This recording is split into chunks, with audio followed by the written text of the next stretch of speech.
porque tenemos que desbaratar esas concepciones, ¿sí?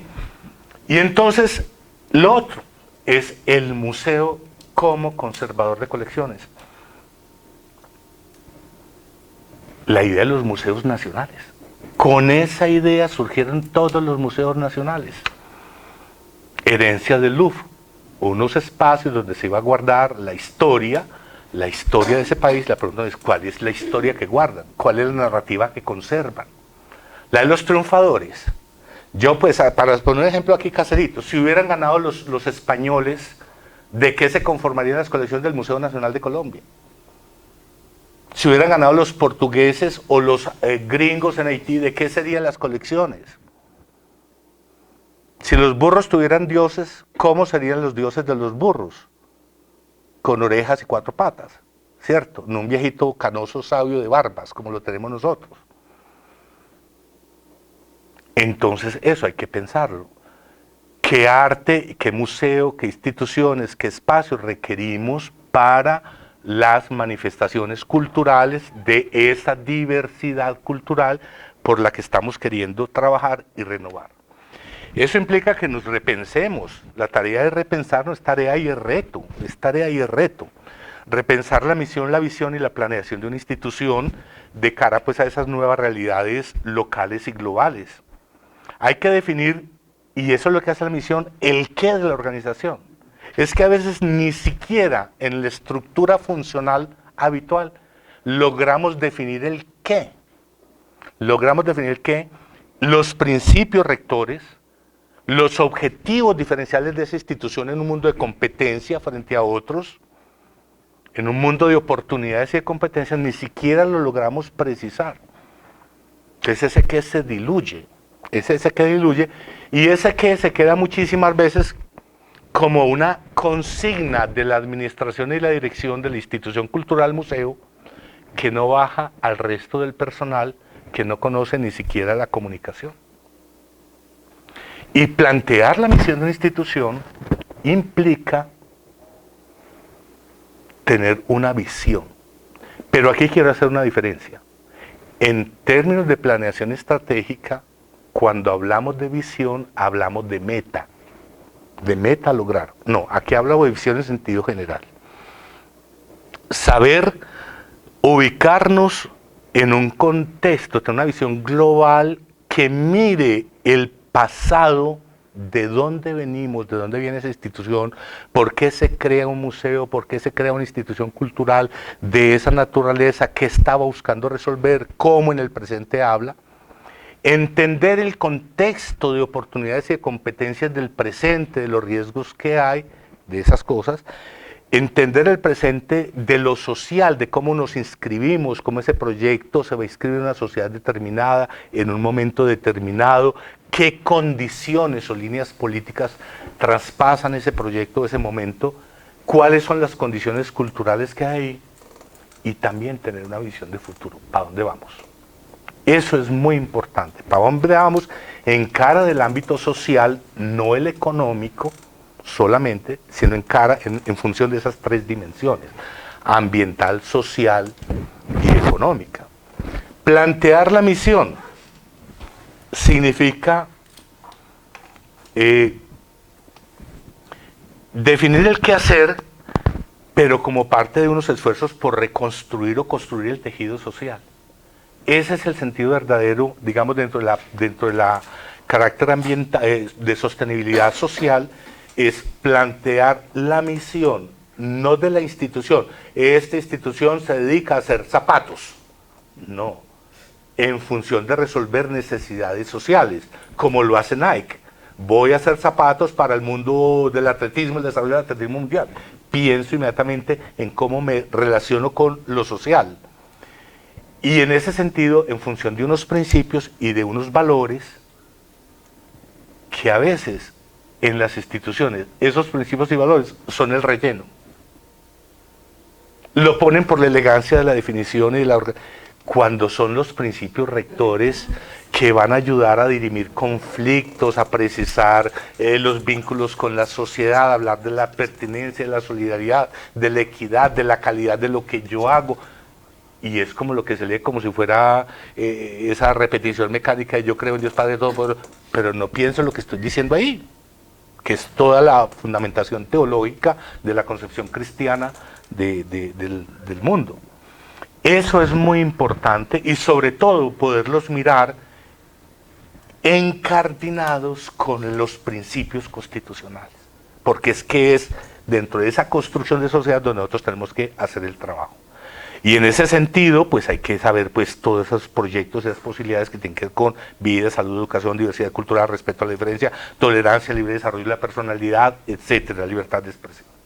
Es decir, tenemos que entendernos en este todo el universo, del universo de lo social, de la producción simbólica, entender que hay dos círculos grandes con los que interactuamos, que es la dimensión de la cultura con la dimensión de la circulación económica.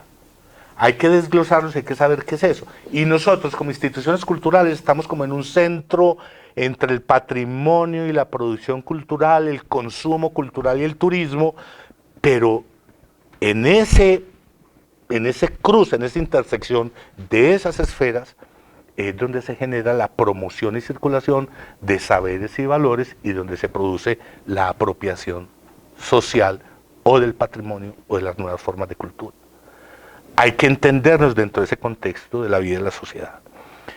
Y así entonces pensar que nosotros tenemos que trabajar esas misiones, replantear esa misión dentro de los procesos de la democratización cultural, si lo que entendemos que para esta sociedad se requiere es una sociedad democrática y plural. Yo parto de que damos por hecho de que todos vamos a trabajar dentro de esa dimensión de la democratización cultural, y en ese sentido una nueva museología tiene que apostarle a ello. Tiene que apostarle a ello, es decir, más dinámicas, capaces de adaptarse continuamente a las demandas del exterior de la organización, definir un papel mucho más preponderante de sociocultural, que sea resultado de un permanente monitoreo de las necesidades de la sociedad y del interés de promocionar e integrar sus habitantes, de mantener siempre una actitud crítica que le permita reinterpretar sus partes y componentes estructurales para que la organización pueda fluir, y sobre todo una institución, sobre todo, con capacidad de potenciar la comunicación. En el mundo contemporáneo, el contacto con las comunidades tiene que transformarse. Lo sabemos, lo vivimos, ustedes tienen los aparaticos en la mano. Hay otras mediaciones, otras formas de llegar que no la asistencia directa. Y en ese sentido hay que potenciar la comunicación buscando que el público deje de ser espectador para ser actor, para ser partícipe. Aún en el mundo contemporáneo del arte, la participación, la co-creación están en el orden del día. Casi que cuando el artista hace solo, defiende su trabajo como solo, esto lo hice yo, ya uno puede decir, a este yo, ¿es moderno o es tradicional? Porque las propuestas más contemporáneas trabajan con la comunidad. En este sentido, mire, pensar el tema de la comunicación, es que también tenemos una visión desde lo institucional muy perversa de la comunicación. Pensamos que comunicar es informar. Entonces yo hago un montaje museográfico, mando la invitación, informo a la comunidad para que venga y se informe viendo la exposición. Oyendo el espectáculo se informa y disfruta. ¿Sí? Pero la comunicación es más que informar. En mis clases de teorías de la comunicación nos decían siempre: la comunicación es un proceso de intercambio de valores simbólicos, de mensajes entre un emisor y un receptor. Para que haya comunicación debe existir un retorno. No transmito y se quedó ahí, sino que el que es el receptor también hace un feedback, retroalimenta, para yo estar seguro de que entendió, no entendió, participó, comprendió, no comprendió. El diálogo se establece entre dos, Pero esa concepción perversa de que tenemos de la actividad institucional en la relación con la sociedad, que nos hace los mesías y los redentores, crea una relación también subordinada de institución-comunidad a la que yo le tiro, le lanzo allá ustedes si quieren aprender a informarse, en esas asimetrías, ¿cierto?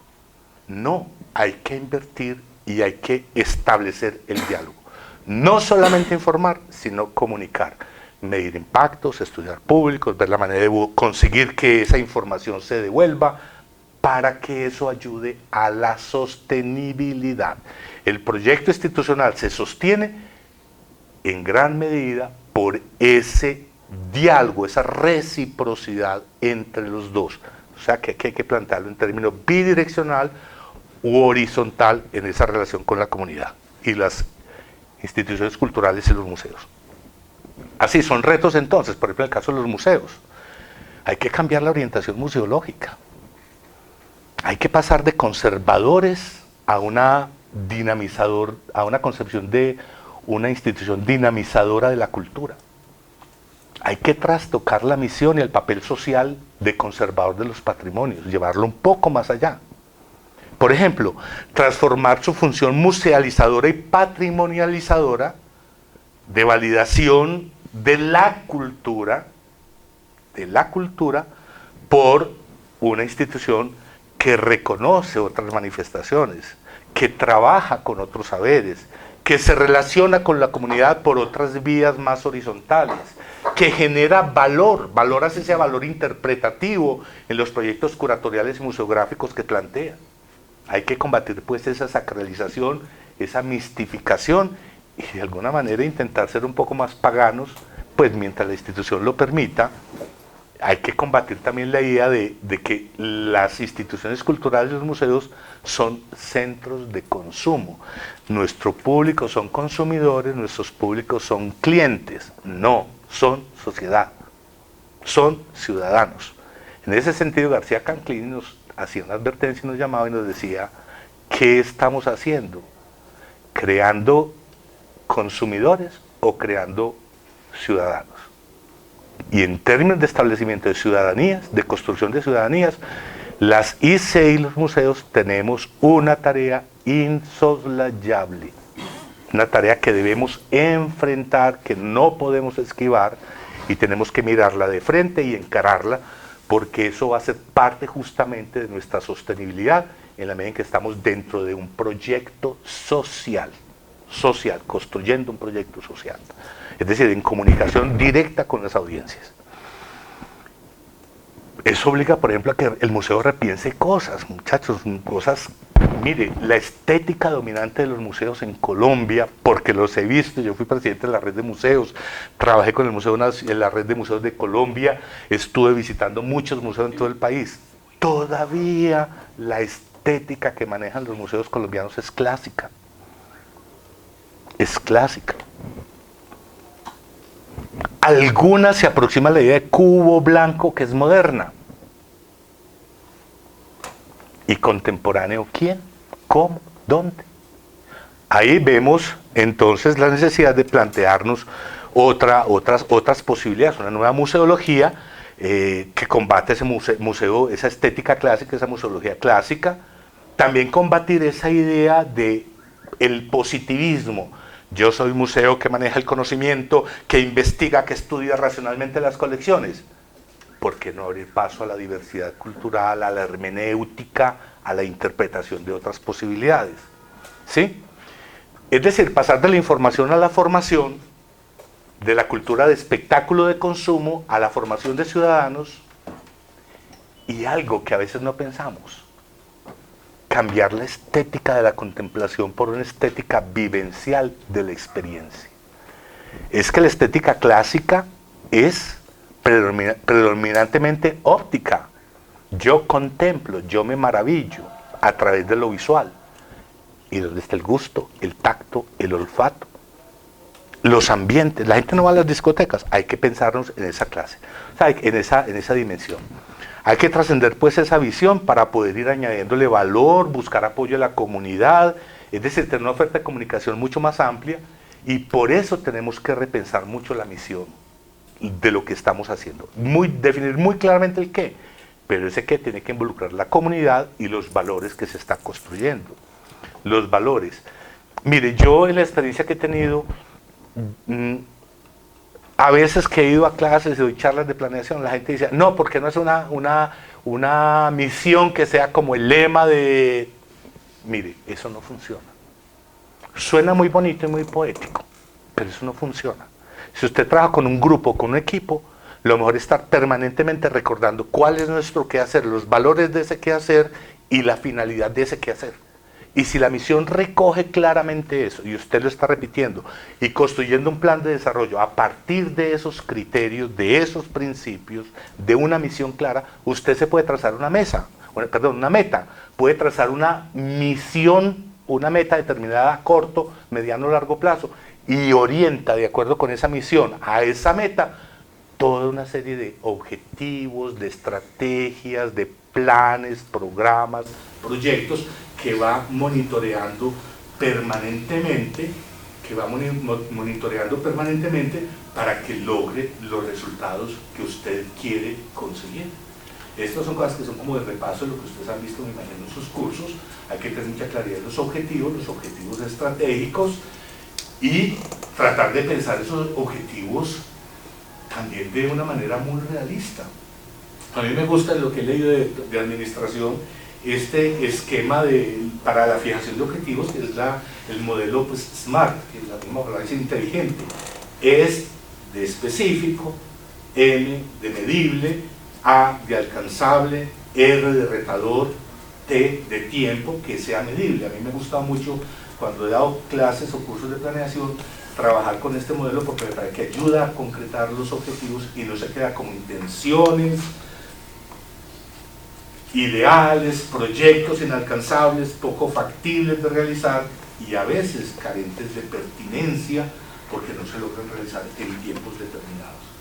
Me parece que un objetivo que no se trabaja en relación con la comunidad debe ser también una cosa como retadora que nos lleve a poder pensarnos de una manera distinta. Entonces, esto obliga en los retos de la sostenibilidad a que nosotros tenemos que involucrar necesariamente, si vamos a cambiar el modelo, que lo vamos a hablar en la próxima charla, el modelo de gestión, tenemos que involucrar a los integrantes de la organización en la formulación de un plan de desarrollo de la organización.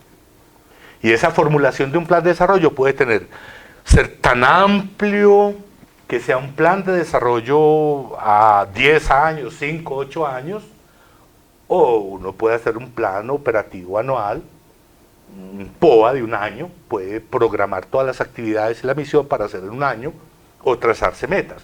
Entonces, si usted se traza metas futuras, obviamente los objetivos para llegar allá son estratégicos, mientras que los objetivos a corto plazo son más operativos, son más tácticos, porque son para alcanzar unos objetivos, unas metas muy concretas o una realización de unas tareas muy específicas. Entonces, esto obliga a que, por ejemplo, si vamos a trabajar realmente con una metodología de construcción de misión-visión participativa, colectiva, que involucra al grupo, es necesario usar una matriz de planeación muy básica que todo el mundo pueda manejar.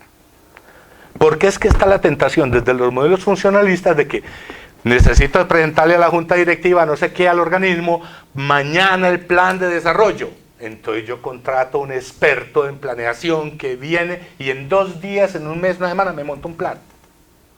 Nadie lo lee, nadie se lo come, nadie lo entiende, quedó como un documento para la dirección, pero realmente no involucró a quienes efectivamente van a establecer ese nexo con el exterior, con la comunidad. Así tengamos un plan formulado, el rediseño del plan, la reformulación del plan, así se llegue al mismo punto de partida, porque la gente no es boba y entiende los argumentos. Y muchas veces lo que termina uno es validando proyectos que había. Es decir, la misión de un museo usted no la va a cambiar porque la definición en cierto sentido del ICOM puede variar términos, conceptos, pero se llega al mismo resultado, a la misma finalidad. Pero esa validación empodera a toda la organización, la hace partícipe de un proceso de construcción y la hace responsable frente a unas acciones que debe emprender con la comunidad.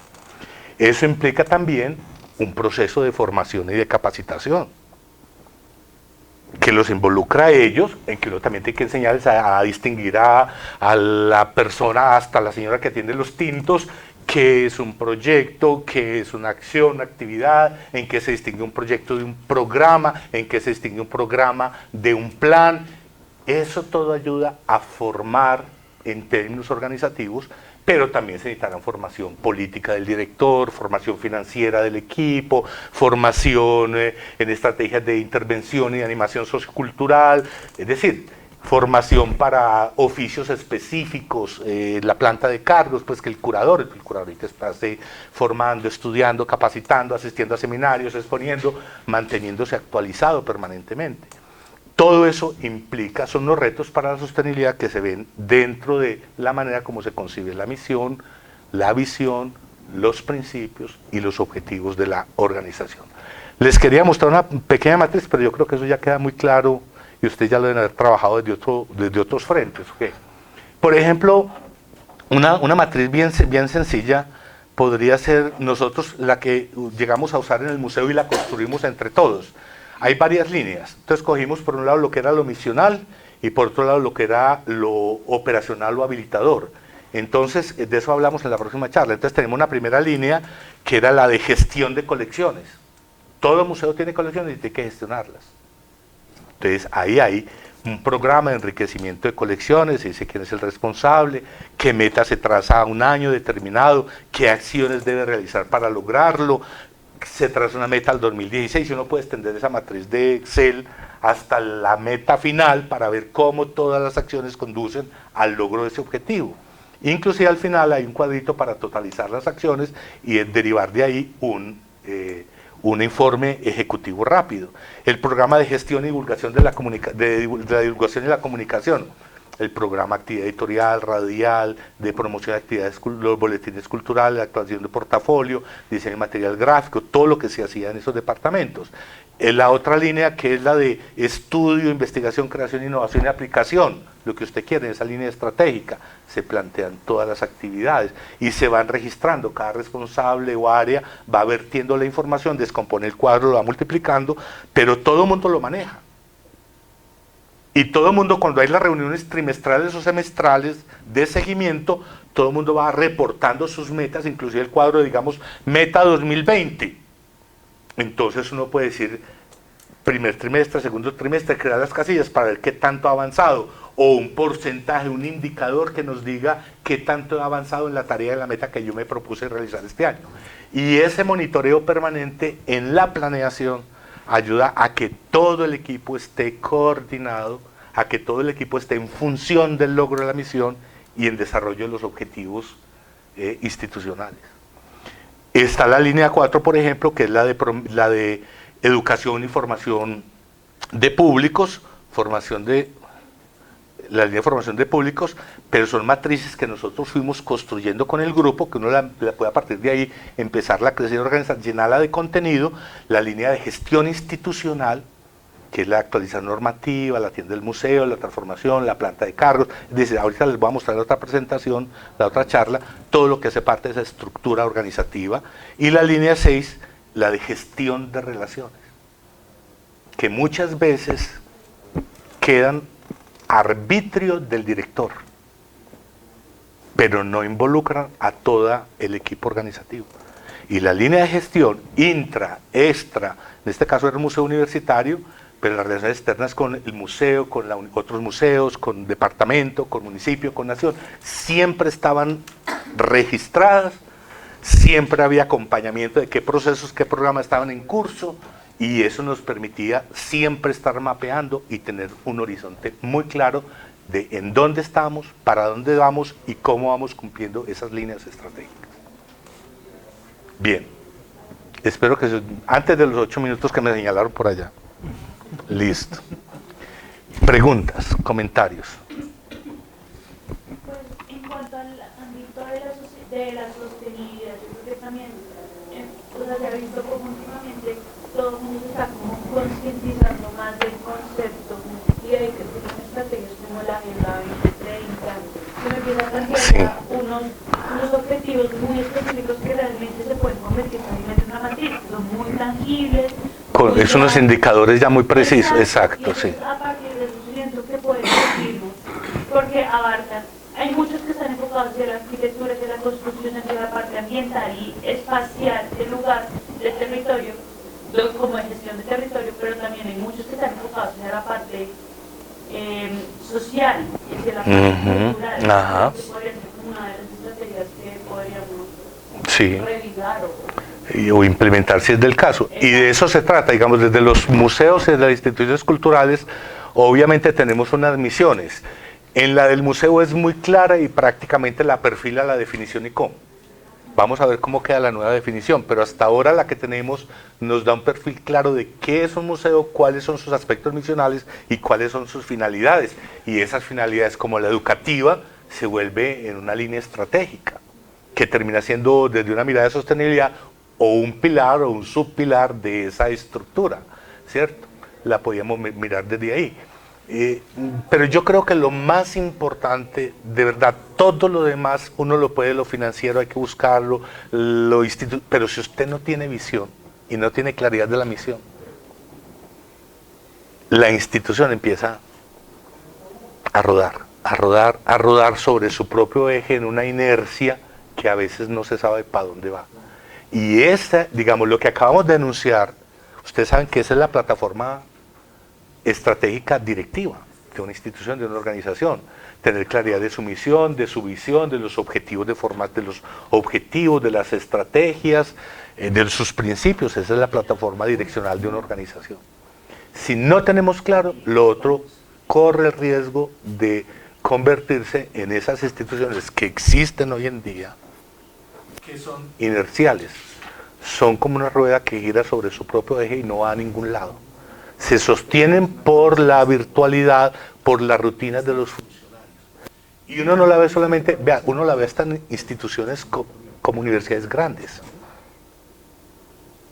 Hay universidades grandes donde llegan rectores que no proponen nada, que no mueven nada, que están simplemente sosteniendo la rutina. Las rectorías se vuelven unas notarías que le dan paso o no paso a las cosas. Simplemente, no hay más que eso. Pero no hay proyectos, no hay iniciativas, no hay relaciones, no hay nada más. Las universidades se sostienen porque los profesores todos los días vamos a dar clase y nos pagan para hacerlo y nos programamos internamente para hacerlo, independiente de si el vicerrector dice o no dice, o si el rector dice o no dice. Funciona. ¿Sí me entiende? Esa es la inercia. Y muchas instituciones culturales y museos funcionan inercialmente. Y esas cosas inerciales tienen mucho riesgo de caerse. Por eso la sostenibilidad hay que pensarla más allá de la institución, es decir, que esa rueda se modifique en función de lo ambiental, en función de lo sociocultural, que nos toca agregar esa dimensión social-cultural y también de lo económico. Listo, muchachos. Para cerrar esta parte de la conferencia, y como va a ser la dinámica de las otras conferencias, vamos a integrar a este diálogo a la profesora Ángela Muñoz, que está en Medellín, quien ha estado atenta de tu presentación y quiere como moderar algunas preguntas o tiene algunos planteamientos importantes